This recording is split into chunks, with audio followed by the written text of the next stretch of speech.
별. 류브롱산 위에서 양을 지키고 있었을 무렵 나는 목장 안에서 혼자 라블이라는 개 한 마리와 양들과 함께 몇 주일씩 사람 그림자라고는 볼 수 없는 상태로 살고 있었다. 그저 이따금씩 몽드류르의 수도사가 약초를 찾으러 목장 근처를 지나가거나 비에몬 근처 산판에 숲 굽는 사람이 검게 그을린 얼굴을 보는 것이 덜어 있었다. 그러나 그들은 모두 세상을 등지고 혼자 사는 사람들이라 말수도 워낙 적고 또 세상 이야기에 관한 흥미도 잃은 사람들이라서 아랫 마을이나 거리의 소문이라고는 아무것도 모르고 있었다. 그랬기 때문에 두 주일에 한 번씩 보름치 식량을 싣고 오는 당나귀 방울 소리가 들려올 때나 농장의 머슴인 미아로의 밝은 표정의 얼굴을 대할 때, 또 늙은 노라드 아주머니의 보라색 모자가 언덕 밑에서 올라오는 것을 보게 될 때는 정말 기쁘지 않을 수 없었다. 나는 누가 세례를 받았고 누가 누구와 결혼을 했다는 등의 여러 가지 마을 소식을 그들에게서 들었다. 하지만 특히 듣고 싶은 얘기는 이 고장 인근 심리사방에서 제일 예쁜 우리 주인집 아가씨 스테파네트의 소식이었다. 겉으로는 물론 관심 없는 체했지만 아가씨가 자주 파티에 초대되는지, 누구네 만찬에 참석하는지, 또 아가씨의 비위를 맞추려는 새로운 멋쟁이들이 나타났는지 등의 질문을 하곤 했다. 가난한 양치기인 주제에 그런 것이 왜 궁금하냐고 물을 수 있겠지만 나는 이제 20살의 건장한 청년이 되었고 스테파네드는 이제껏 내가 본 여인 중에서 가장 아름다운 사람이라 대답해 주리라. 그러던 어느 날 눈이 빠지도록 기다린 보름치 식량이 오후 늦게 도착한 날이었다. 아침나절에는 미사 때문에 늦는거려니 생각했고 낮에는 심한 폭풍우가 몰아닥쳐 올 수 없는 모양이라고 생각했다. 3시쯤이 되자 다행히 날이 개었고 물이 불어난 개울물의 힘찬 소리와 함께 이슬과 햇살이 언덕 위를 밝게 비추고 있을 무렵 반갑게도 당나귀 방울소리가 들려왔다. 부활절에 울려 퍼지는 종소리처럼 빠르고 힘찬 방울소리의 였다. 그런데 당나귀를 끌고 온 사람은 미아로도 노라드도 아주머니도 아니었다. 놀랍게도 아가씨였다. 그토록 나를 설레게 하는 바로 그 스테파네트 아가씨였다. 나귀 등에 양쪽으로 얹은 버들가지로 만든 광주리 사이에 똑바로 앉은 방금 소나기가 지나간 산속 공기의 맑은 기운을 받아 장밋빛으로 물든 볼을 물들인 그녀였다. 꼬마는 병이 났고 노라드 아주머니도 휴가를 얻어 아이들한테 가 있어서 자기가 직접 온 것이라며 나귀 등에서 내리면서 그녀가 말했다.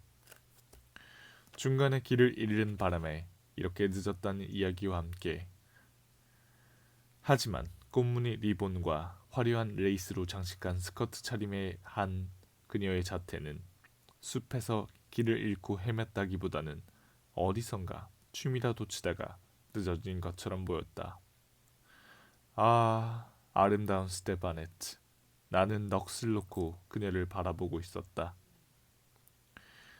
정말이지 이제껏 그녀를 이렇게 가까이에서 본 적은 없었다.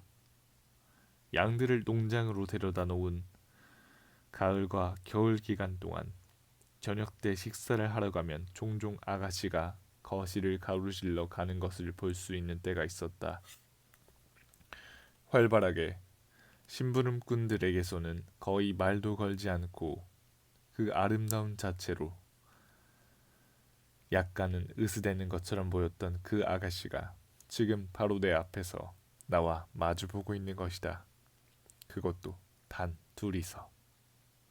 그러니 나로서는 제정신을 차리고 있을 수가 없는 것이다. 광주리에서 먹을 것을 꺼내자마자 아가씨는 신기한 듯이 주위를 둘러보기 시작했다. 화려한 드레스 자락을 한 손으로 살짝 들어올린 채 어느새 울타리 안으로 들어와서는 내가 자는 곳이며 양털이 깔려있는 지프로 된 침상, 벽계에 걸린 비옷, 지팡이 따위를 구경했다. 이런 것들은 그녀의 호기심을 자극하기에 너무도 충분했다. 어머나, 이런 곳에서 살고 있어요? 늘? 혼자서? 지루해서 어떻게 지내죠? 마음 같아서는 당신을 이라고 대답해주고 싶었다. 그렇게 말해도 거짓말은 아닐 것이다. 하지만 나는 너무나 가슴이 뛰어 정작 말 한마디도 못했다. 그런 내 마음을 그녀도 분명히 느낀 것인지 짓궂은 아가씨는 짐짓 다음 말로 한층 더 나를 난처하게 만들었다. 그래, 당신의 좋은 친구는 가끔씩 당신을 찾아오나요? 아마 그는 황금으로 쌓아 만든 양일 거야. 아니면 산봉우리로만 뛰어다니는 선녀 에스텔이든지. 그러나 나에게는 그렇게 말하는 아가씨야말로 머리를 뒤로 쓸어내며 화사하게 웃어주는 불쑥 나타났다가 이내 사라지는 천사 에스텔로 느껴졌다. 이만 가겠어요. 안녕. 조심해서 살펴가세요, 아가씨. 이렇게 그녀는 빈 광주리와 함께 돌아갔다. 언덕 아래로 나 있는 오솔길로 모습이 보이지 않게 되자 당나귀 발굽에 채어 길 위를 나뒹구는 작은 조약돌을 하나하나가 마치 내 가슴 위로 떨어지는 것 같이 생각되었다. 그 소리는 끊이지 않고 내 마음을 울렸고 나는 언제까지고 듣고 있었다. 그리고 날이 저물 때까지 얕은 졸음과 함께 그 꿈에서 깨어나지 않도록 꼼짝 않고 황홀해했다. 해질 무렵 골짜기 밑부분부터 어둠의 그림자가 드리우고 양들이 네 울면서 울타리 안으로 들어올 때 언덕길 아래쪽에서 누군가 나를 부르는 소리가 들려왔다. 스테파네트 아가씨가 아까의 웃는 표정과 딴판으로 추위와 두려움에 떨면서 나타났다. 소나기로 불어나 있는 산 밑 소그를 개울을 무리하게 건너려다가 그만 빠졌던 모양이다. 어두워지는 그 시간에 산 밑으로 돌아간다는 건 생각조차 할 수 없는 무서운 일이다. 아가씨 혼자 샛길을 찾아갈 수도 없는 노릇이고 나는 나대로 양들을 놓아두고 떠날 수도 없었다. 그렇다고 산에서 밤을 새우자니 무엇보다 주인집 가족들이 큰 걱정을 할 것이 분명했다. 아가씨는 몹시 고민했다. 나는 되도록 그녀를 안심시켰다. 7월은 밤이 짧아요. 그러니 조금만 참으시면 될 거예요. 나는 우선 개울물에 젖은 아가씨의 옷을 말리기 위해 서둘러 불을 피웠다. 그리고는 양젓과 치즈를 가져다 아가씨 앞에 놓았다. 그러나 가엾게도 그녀는 불을 쪼이려고도 먹으려고도 하지 않았다. 눈 가득 고인 아가씨의 눈물을 보니 나까지 따라 울게 될 것 같았다.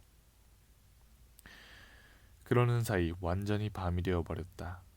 이제 산마루에는 희뿌연 햇살의 기운이 서쪽의 안개 같은 빛으로 어렴풋하게 남아있을 뿐이었다. 나는 아가씨에게 초막 안으로 들어가 편히 쉬라고 얘기했다. 새집 위에 깨끗한 양가죽을 펴주고 문 앞에 나가 있었다.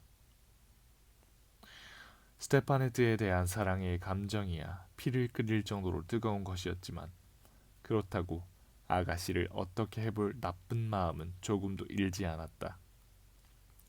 다만 아가씨가 초막 한 구석에서 그 어느 양보다도 소중히, 어느 양보다도 순결한 양으로서 나의 보살핀 안에 안심하고 자고 있다고 생각하니 가슴 뿌듯한 긍지가 일뿐이었다.